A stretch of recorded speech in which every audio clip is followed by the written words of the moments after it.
नमस्कार. श्री स्वामी समर्थ. स्वामी समर्थ म्हणायचे, "देवाच्या दारात राव आणि रंक सारखेच." पण आज खरंच तसं दिसतंय का?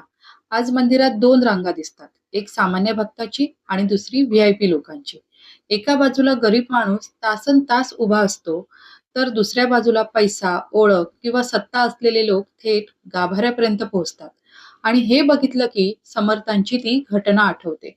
एकदा मालोजी राजे समर्थांच्या दर्शनाला मोठ्या थाटात आले. हत्तीवर बसून राजेशाही मिरवणूक घेऊन. मालोजी राजे समर्थांच्या चरणी नमस्कार करायला वाकले आणि समर्थांनी थेट त्यांच्या श्रीमुखात दिले. समर्थ रागाने म्हणाले, "तुझं मोठेपण तुझ्या घरात. इथे त्याची गरज नाही. असे बुडबुडे राजे आम्ही पुष्कळ बनवतो." किती मोठी शिकवण आहे ही. स्वामींना राजेपणा नको होता. त्यांना भक्तीमध्ये समानता हवी होती. म्हणूनच त्या दिवसानंतर मालोजी राजे कधीही हत्तीवर बसून आले नाहीत. ते सामान्य भक्तासारखे पायीच येऊ लागले. कारण स्वामींनी त्यांना समजावलं होतं, देवाच्या दारात अहंकार चालत नाही. पण आज आपण काय करतोय?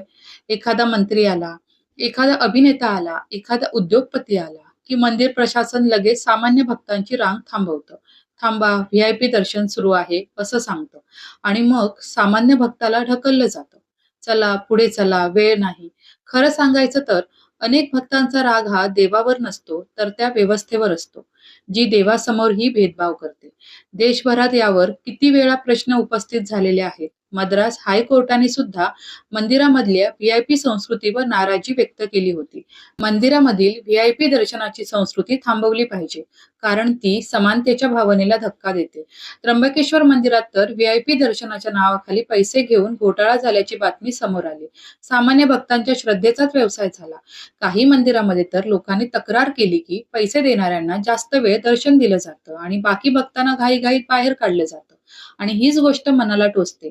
देव कधी श्रीमंतांचा खाजगी नसतो, देव सर्वांचा असतो. विठ्ठलाच्या दारात संत चोखामेळा उभे राहिले, नामदेव उभे राहिले, तुकाराम महाराज उभे राहिले. देवाने कधी विचारलं नाही, तुझ्याकडे किती पैसा आहे?